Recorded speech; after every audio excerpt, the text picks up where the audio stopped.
ndinanga omusajja alina masasi diguli mbeera advisor nga bakusasiraako naye gwe bavunana okukwata nyina ku kyalo bamugobako temukyaddamu kuliyingira mu byabufuzi bya Uganda oba batutte lino eggwanga lyaffe. If you get an expert who can teach a dog to laugh cannot enable Wabogo to become president of Uganda. Kibesi ekigenda ewooli mbu ekyo kikulemberemu ate nze ekinyamba Bobi Wine buli wayogera ne Besigye recording zinzifuna buli ekigenda ewa Bobi Wine bakisekera kivayo bakisekeredde ekisajja ekitalina magezi. Datirukira abasajja does not tell us that he saw Muhozi at the end of the place where he was tortured. The most dangerous person in Nup, there are two, Mpuga and Bwanika. Nti omusajja ono lukira abasajja gwe boogera ennyo sikazi yali azina oba yazifunidde mu kkooti yazina anti yenkubuulira omuntu gwe mugenda okuta at least kuwono bamutute ne bamukola ki ne bamujjanjaba. How can you take a person to prison nga ne alagira ddala torture ngono gwe bajje Kasese? You cannot create a smart city when whatever you are using is mivumba. Emotoka ya police tesiba ate bakwata abatalina gundu. Uganda is upside down.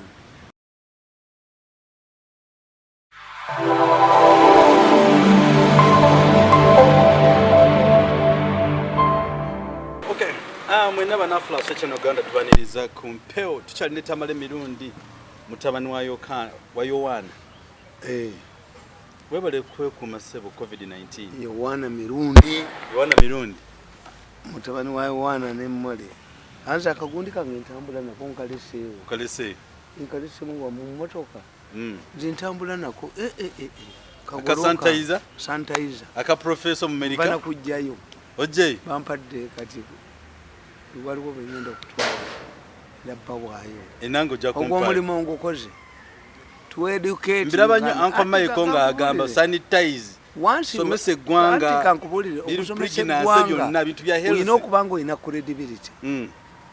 You must have credibility which I have credibility maze mawulire neja mawulire mu 1998 nga tetunaba kuzalibwa. Yes, I was a reporter in 1980 natandika okuwandika amawulire mu 1978. Yes. Nva mu munno nentandika okugatunda newspaper vendor nenzija nentunda amawulire ku gundi nengakola nentuka ku yobalaba a self-made person aina problems bbiri nze ndi mulema walemerawa andi kugambye I'm a person with disability. A self-made person has two problems. One, a self-made person is usually arrogant. He does not attribute his success to anybody. Toina chonzijako ozijeko ndi museta usongo byemu 8 years siri nyangayo in 8 years I've went to State House once and Okero House once. Nekugamba nti bana abaana obuvuka bwamwe obujozi obwatta abantu be bagenda okusiba nabagamba we shall never meet on earth in death and heaven. Nembaga nti I can only meet these people at a road block, in a prison cell, at a mass grave, and on a freight I cannot forward go. For 8 years I have not seen them. Mbaga zaji. A self-made person is usually arrogant. He does not attribute his success to anybody. Natoba danensi. Ichichi kyogenda okunyima. Another problem with disability. A self-made person has obulema bwayina. A self-made person is not repaired. He doesn't listen to advice. That's why nobody in this country can tell me what to do. It's only me who knows where I'm going. If I was listening to people, bakazi bange kakati tugenda kubona abona abana kakati nolabango yo Tamale yagala center akyuke no ngapendula munadde mutabaniwo anti kyenkubuulira ate tunachukulira kiwa mufula cyane oyo siwa generation yaffe siwa family yaffe mukalakita atufaanana niffe tuli bali basente nti bamaze okunkuba amanyo bagajjemu ne mbakolera yifu tudde Museveni mpita tusikanayo lwabwogo bamwendo obani abatana bakujja ng'omukuba ngamba tumedde byamanyo lwabwogo mutemedde ng'entama because you have made my life difficult. Ye yakozesa option. Let me suffocate him ajje. Nidda you can come with a hammer. Nine mpeke ziteka sewalimi. Nenkufuira n'ofuuka zonto. Leka nawe. Nlingi nomuyole ekyankwanzi tugende ffenna.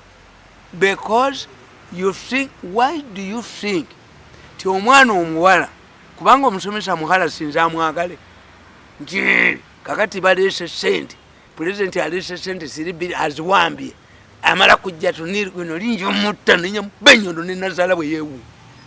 I'm a self-made person. I've survived 8 years without your money. Is that your money? Have you sold your cows? Have you sold? Why should I come and mbwakwata obutambi bwange ng'abujjawo mamutwale tonna nali bwabwoko nalinjamu si mwepanse nnyo nalinja kumuyula atekako glasses ekijja kijje wasosa zijjako ate bwa anti kyankwanzi yali ayagala nti tutuule ne bagende wa Uncle Sam bamuyita Uncle Sam ntuule nabo nga bamaze okukwata sente banzita ekiro nalinja kana genda twambalagane tebe gende omukube ba mbwatuke ekyoko lyonna abantu bano lye batujoza ne batunia ku mitwe ne batunyalako ne batufuula olugosi ngoziza ne bajoga ensi yonna ne bagijoga.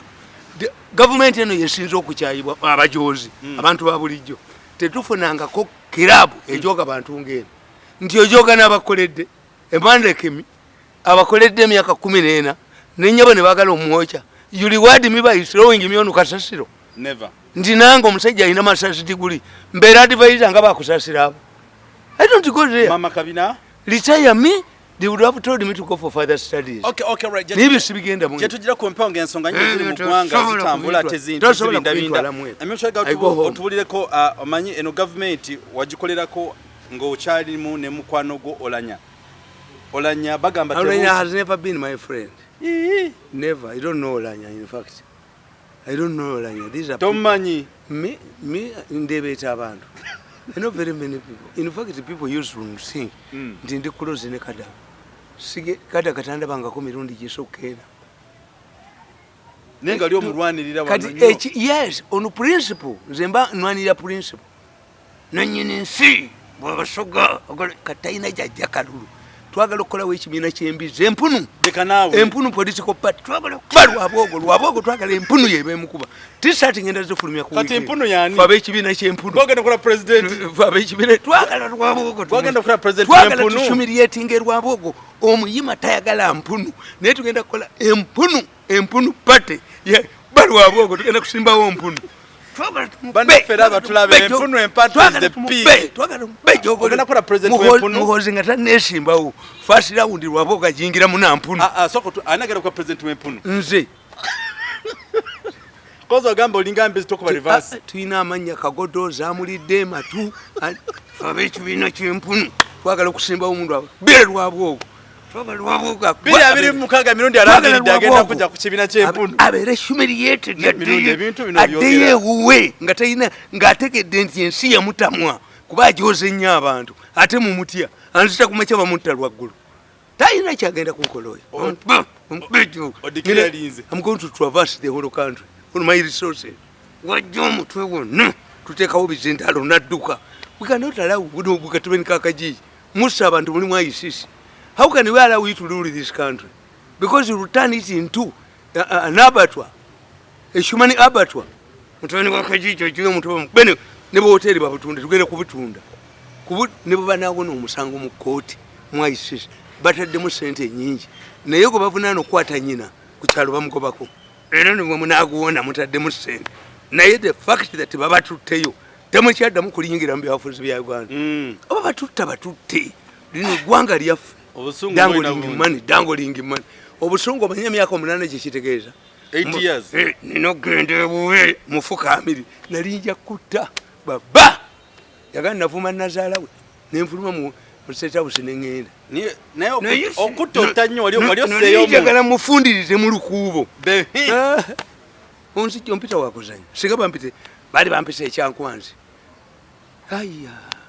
Okay. Ejjogo lyonna lwabogo lyantaddeko katukubaga ne open super senior Mirundi open ze nsonga zengo kulwana ne rwabo tajja kufuka president wa era agenda kuja kukibiina ekyabe empunu kulangirira ekibiina ky'empunu mu byonna byonna empunu jyo atwagala mushumiriyetinga tumubaka lwakawulize n'empunu emuwangule ate gwe singa totya nali kuwadde akatambi okumanya abaana abo bajozi waliwo akatambi wano nze akatambi katya bamafia obesobolera nga bagamba batudde bagamba nti muhooza atula atya ne president Kagame nga family temanyi my fellow son is in law. Is it your country? Are you talking about the Rakitulafa? Naye mujoze gwanga lino naye wa Saddam baaliyo naye wa Saddam abako baaliyo muleka kujoga gwanga bakitamu baali luddawo bakitamu bakola kiwa nti n'abako balowooza nabo bamaanyi tuyiwa abantu mu kibuga abako olabe bwaddukanga nekyemba alekanzikule bantu bano if your family has got somebody who can be marketed, why do you undermine him? But Mirundi, all along you've been humiliated by the President Museveni. Now does where do you belong? Chibina champunu? Nze? Chibi njokola kusimba ku lwabwogo mpunu bwabazze. Lwabwogo bajja first twaga tusimbe mu empunu. Yo tejja kwewandiisa naye wano mu ballot ejja kubeera twagala tuberwa aboga empunu emuwangule mu kalulu. Kasita Bobby wali Bobby ajja. Bobby, those ones, let me tell you. Let me tell you. Let me predict it for you. Predict. Nope cannot last in practice. Nope, you know, Kovao. It must be swallowed. Why? Nope, people, the Ruzungas, Baruzunga, Nambos, Segona, Abo Baruzunga, Kanemuanga Yabayingiramu. Balina bano Lwabogo's dilemma is simple. You can understand him. And whether Museveni likes or not, Lwabogo will be on the ballot. This is how you see you create a contradiction. Lwabogo has accumulated a lot of wealth, but not through business accumulation. He knows he's like a person, a drunkard. Once you see drunkard who has urinated in his trousers, he does not live with a drinking place. People will see him. Kakati Lwabogo cannot entrust his wealth to anybody. Kuba bifunye kuwamba mputa monopoly zimunya mama tabi anti zibanyankola yichingi nja kubirako anti obuganya nali kubidde obutambi bwa banyankole mu lunyo olabe bwebamulindiridde bwebamwepikira omuyolawo okumutolawo okumukwatawo okumufatawo okumulyawo kakati nkubulira nkugamba nti Lwabogo must stand. Kakati if Lwabogo stand, who is ani alibwa kati Nupu bagiteeka mu ssente ababaka baba to bring reforms zino za Lwabogo ti Lwabogo tasobola kuyita mu bantu nze nabagambye an expert who can teach a dog to laugh cannot enable Lwabogo to become president of Uganda. Have you understood? If you get an expert who can teach a dog to laugh, cannot enable Lwabogo to become president of Uganda in a free and fair election. It's impossible. It's impossible. He's a hated man. Abantu bamuchawa nyo state house nogiro niwaga nakola what nojoga abantu nebintu byena byemukute ku mu video muki nembi kubadduka taina wasobola kunonya kalulu irujashira nawe. So he must rule by proxy. Who are the possible proxies? Lwabogo has a raw opinion about Bobi Wine. Amuyita kuligana. Ekitegeeza Lwabogo tasobola kuddira mpuuga. Lwabogo hates Baganda. Lwabogo says in a number of occasions, Kampala is Kampala for Baganda. Or they walk us through. No, you chugiri. Oba yinemu ebizimbe gwobina otubuli ekitawo gold mine oba oyiro wero gye yali ayina olabe bakufulumyamu emisinde naye abantu bajoga Abaganda abo abanubbi bayina wuki. What do the Banubi have? When you don't ever provoke Baganda, they are dead. Baganda dead. Wano kugundi singa bali baze kuwamba government Museveni bali bamuwamba. Mu Buganda rayot, how long did it take a government to restore order? It took a long time. Yes.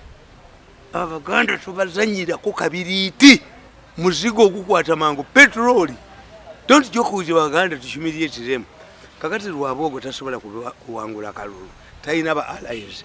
Babesi ye bayitanga emengo ne bayitawa ono ya Abaganda atuloza kufuuka bapakasi kututeeka mu lugosi yali agala kunteeka mu lugosirwe ne nfuuka empanama nafuuka empanama tayinza kunjoga namulabako nga mwavu eyo gundi privileged wealth ejja kugwa wize kaisi kulimu tujja kumulabako nga bwatunula emabega bwadduka nga bamugoba. That's one. Kakati kitegeeza, what does it mean? He must form a party. In fact, it is easier for Lwabogo to front Besigye because Besigye is also an economic opportunity. Lwabogo gundi mwagazi wa sente. Besigye kyovolaba si Besigye kigende woli mbuye kyo kikulemberemu ate nze liko ekinyamba Bobi Wine buli wayogera ne Besigye recording zinzifuna buli kigende wa Bobi Wine bakisekera kivayo bakisekeredde ekisajja ekitayina magezi mwana kubye wekano kwesima omwana akubye ekintu kye kiyiye ekyuma kitwala yogutwegwa kyogwa wavadda mu byobufuzi you go Besigye wava mu byobufuzi genda onofiira ku bantu embidde bwekona teddamu. Why don't you come out and support Bobi Wine? Kati kyagala gendayo kibba abantu ba Bobi Wine nga bwe kyabba abaddipi ku luno bakulaba bakuleeba Besigye abantu bakuleeba. Kakati kitegeeza nti nuupu teyinza kutereera nabagamba the most dangerous person in Nuupu there are two, Mpuuga and Bwanika. Why does Mpuuga become very dangerous? Mpuuga is a product of Mengo. He is a product of Nkobazambogo like I said Gona. These are pendulums, political pendulums, political opportunists. Those ones are not reliable. Two, if we want to understand Mpuuga, I told you that Mpuuga and Mbidde contested one constituency. But NRM did not sponsor a candidate officially. Omwana yavayo kweteramu ssente ze ne yegulira ne Gomez committed an offense. NRM teyamuyamba. Ye yali next to Mpuuga tayina mulimu. N'omwana we waffe yayita mwana opposite tayina mulimu. Made a mistake. Yayingira abajozi. Nti ayina kubeera mwanda weya. You must be a hunting dog. You must be a hunting dog. Oyina okuba ne gwokolera. Not to be an intellectual. No. Kakati Mpuuga kikutegeeza nti NRM yali emaze okutegeera ti over the two Mpuuga and Gundi Mbidde whoever wins will play ball. Mpuuga is dangerous. Kano ka Gundi ka Bwanika kagezi omanyi kambabuulire afende Muhoozi agenda okufuna ekizibu kya kitaawe. Why? Museveni ayina ssente resources bazimubbako bubbi. A credible person cannot get money from Museveni. Nti man like me alowooza mbu akalulu kanaatuuka ngende wa Lwabogo nfuuka olugozi. Me ngende wa Kano night abo ndi ngende wani me. I had respect for Amelia Kyambadde. I had respect for Nacho kwena kona nabo naye nti nze ngende wani me analuka nti man like me nti ngende Lwabogo akube essimu amusangewo twekubagale ku bisenge. Okay. Wulira kakati olwokuba Gundi tayina media. Museveni tayina media. Museveni is the only president who does not have his own media. Uhuru Kenyatta has his own media. Even the nation supports the rules. Nation yo ekubirani. Kyovola bantu na wano Gundi ekolera Lwabogo. Monitor ne Bukedde. Ono ye yamuteekayo wa monitor amaze okungoba ataddewo omuntu we woofiisi bagiteekamu ssente empitirivu tebaali bampebi bwampita enkeera nalinja beekikiramu. Whenever I remember that meeting where I was thoroughly humiliated.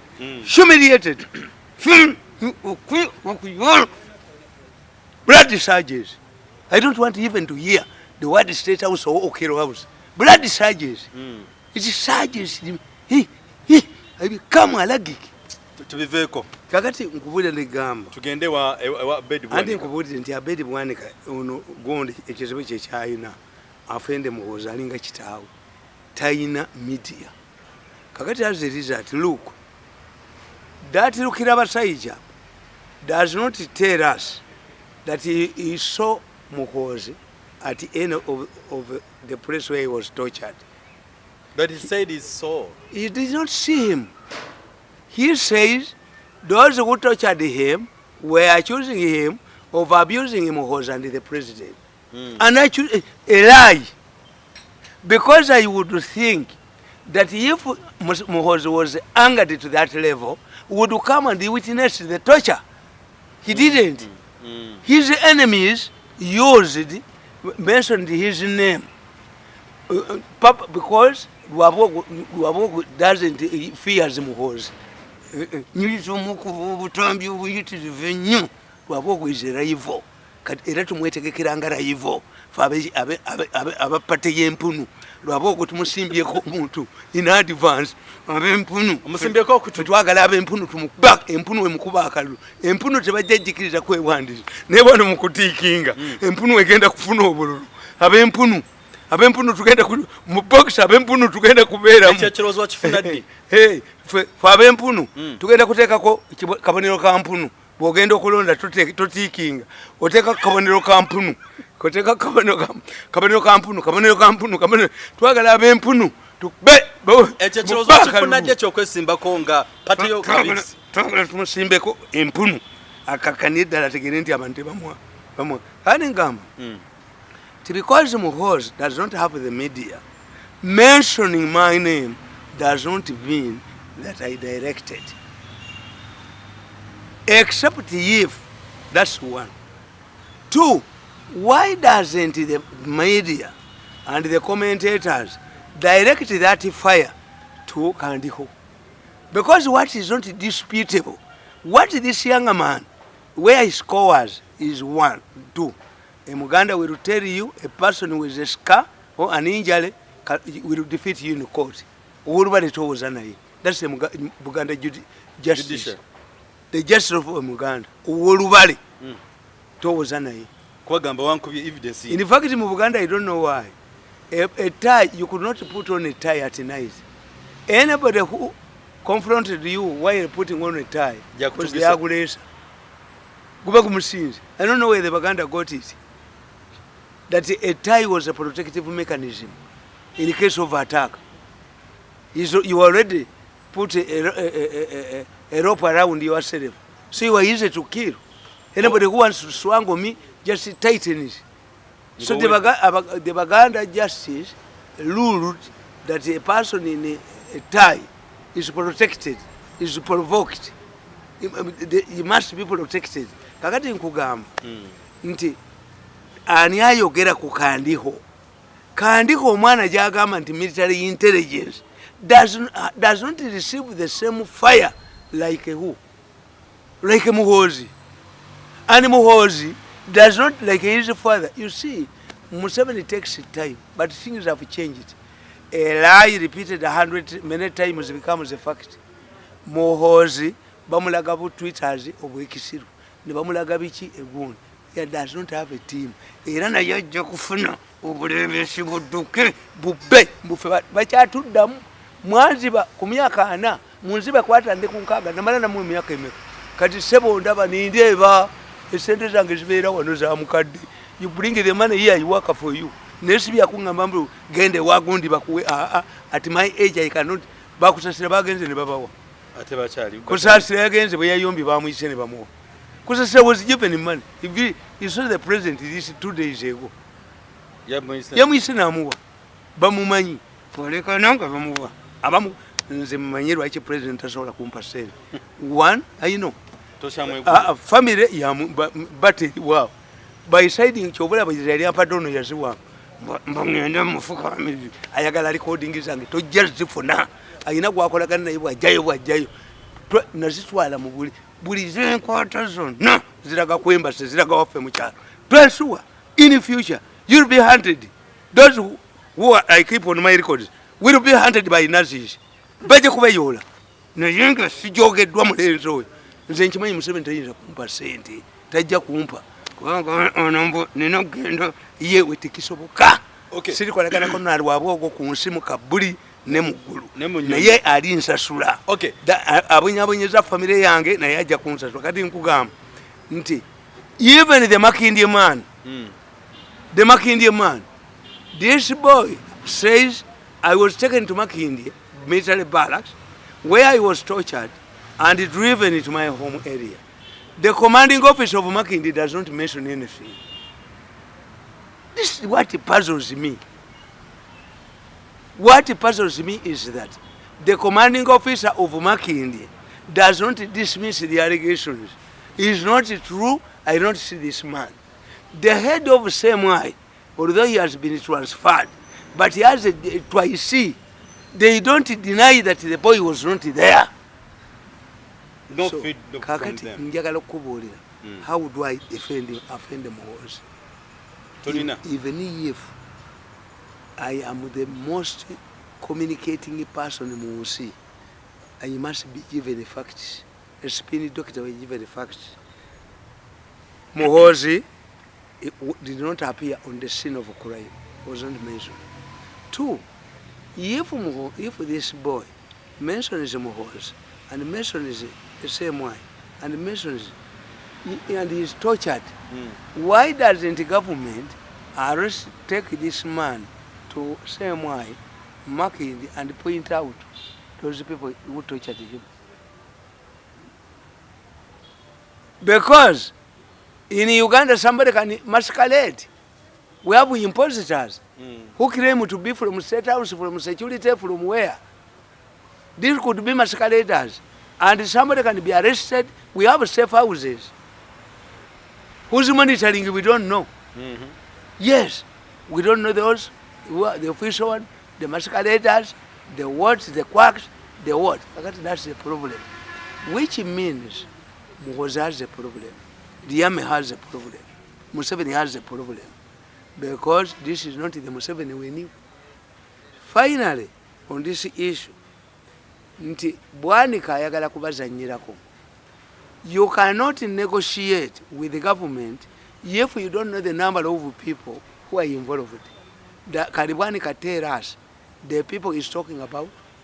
2, the moment the government accepts to talk to Bwanika, they are accepting, they are detaining people without to try. Why? It's a question. Yes. Why do you detain people without to try?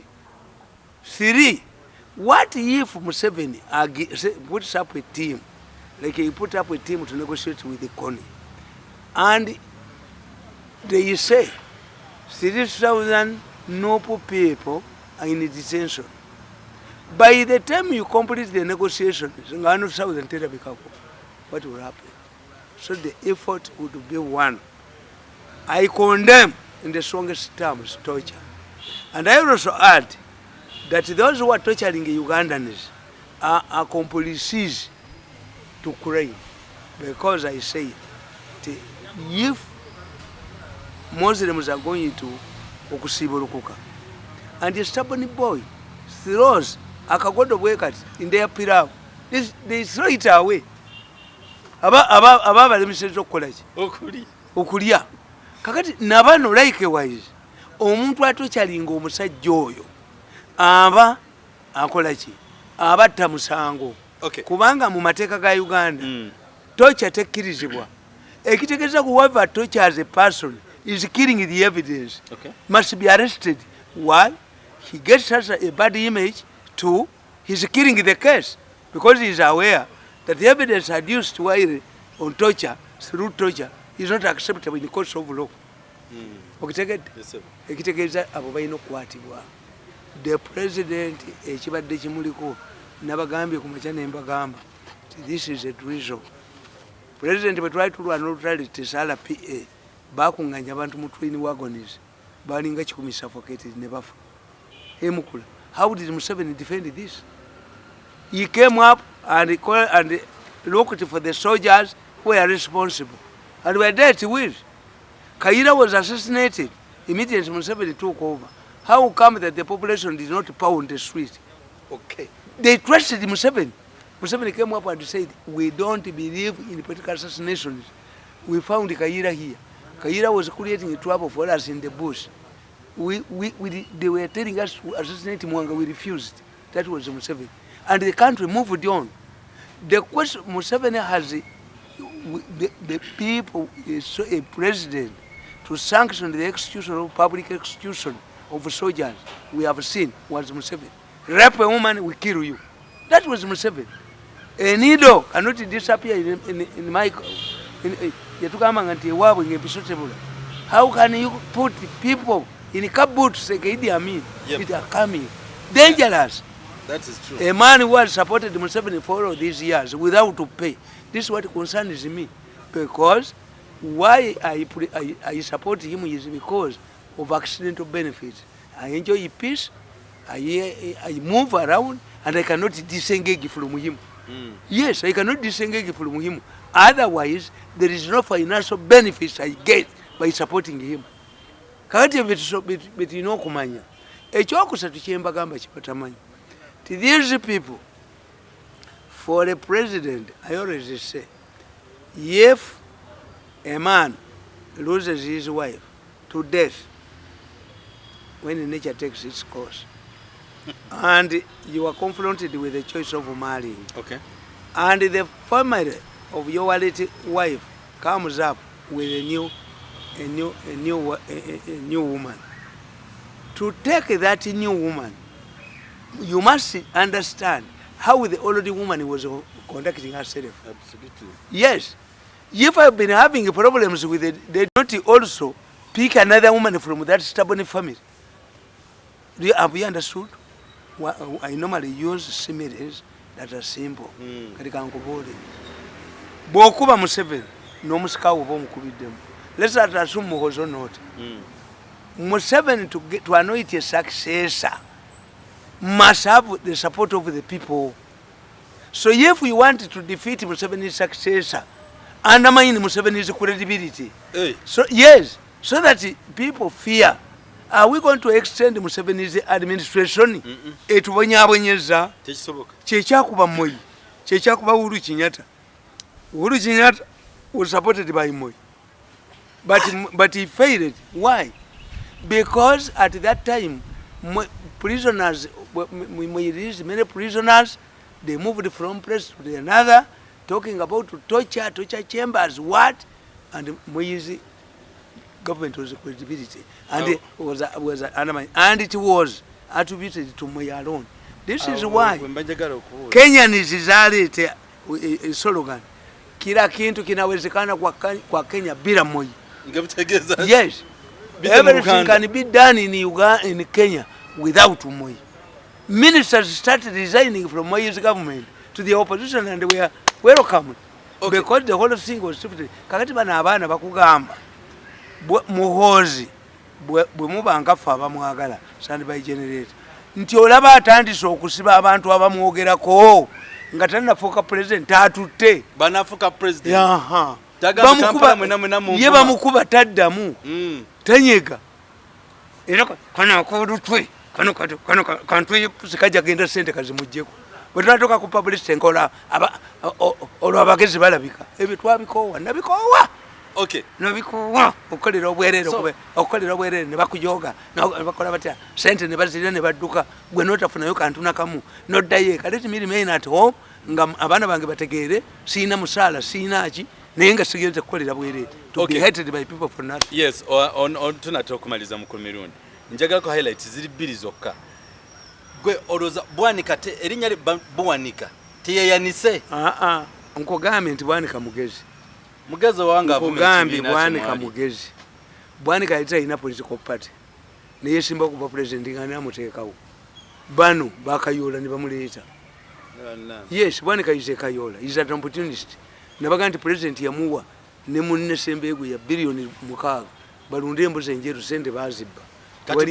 Gogamba mugezi anti nkubuulira ye nti abadde mu buferefere kakati ye kyayagala atega government agigamba tuteese when you negotiate with this man and you release these prisoners, if the prisoners era kyembeewuunyako, a prisoner who is going to be released must be treated.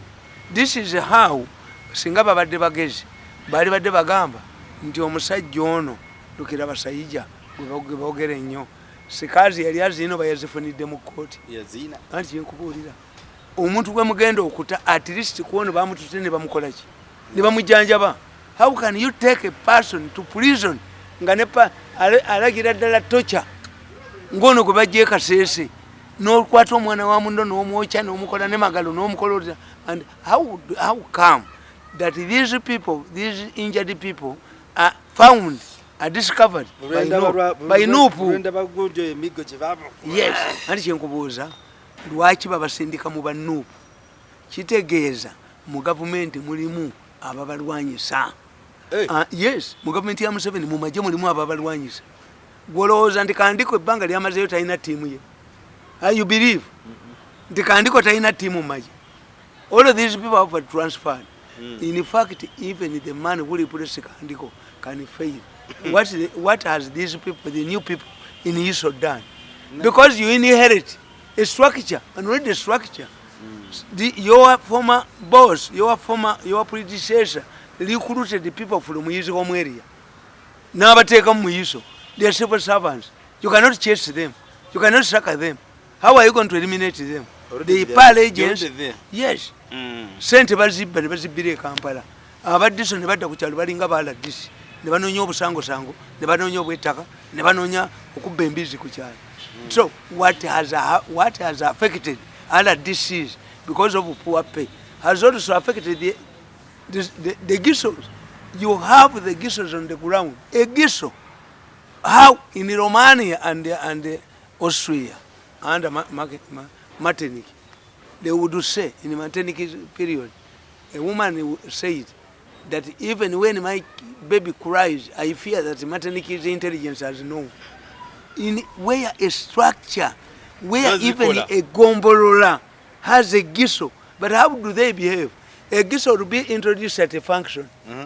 Gisso wa feyu no mbewa nechosono. How are you going to gather information? How?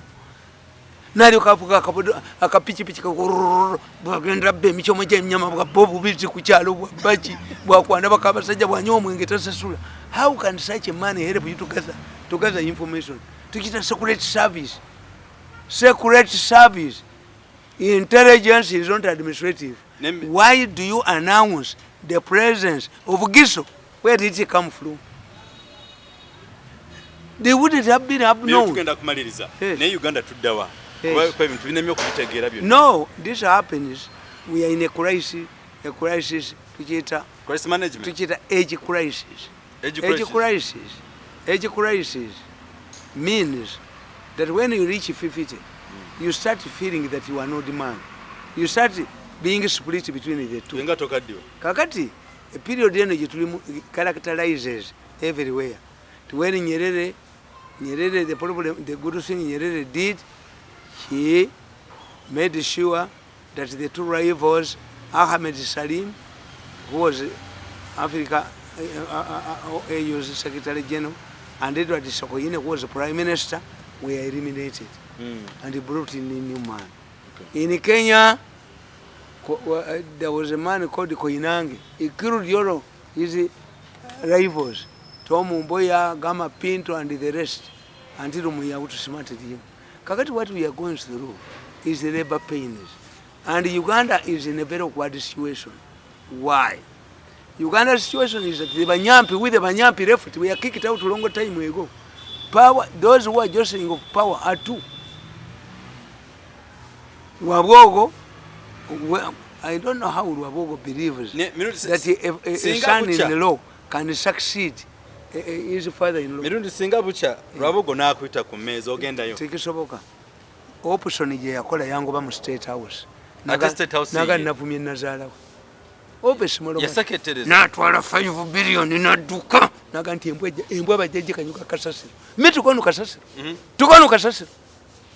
Mi ndio tuta 5 billion kati batadeko zero meka. Bakubye business neti jawo. Tebanda bangako. And they never work with them again. What they will do is okutegula. Okutegula means once you annoy somebody, you pay.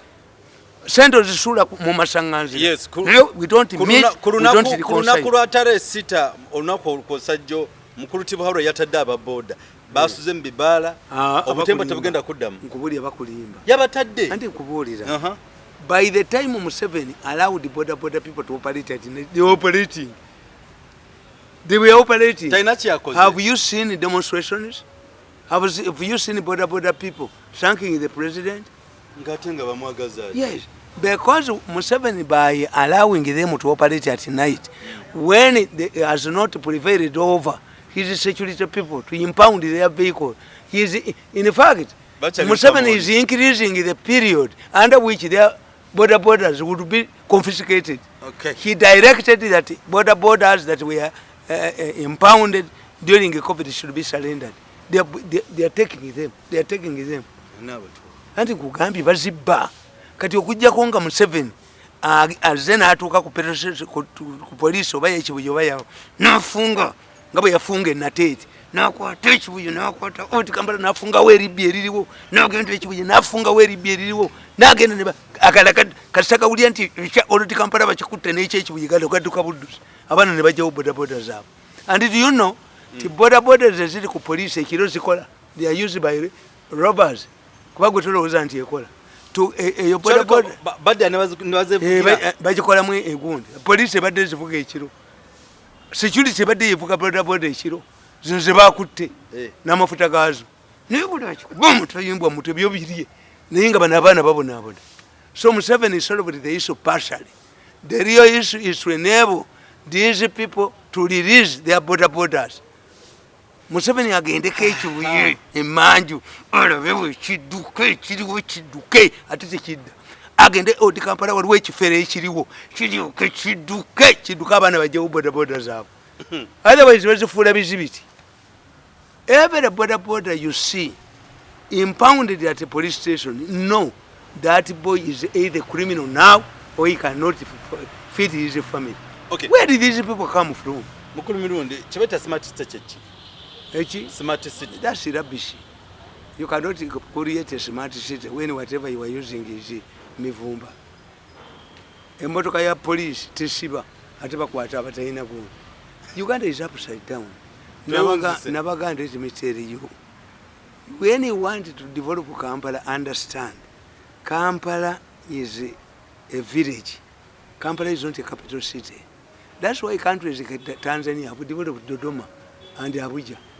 But if you get all of these things are done, Museveni bamubbe. Bamama loko babantu atene bamuga muzeyi atwagala centers out. How much money has Museveni pumped in Kampala? A lot.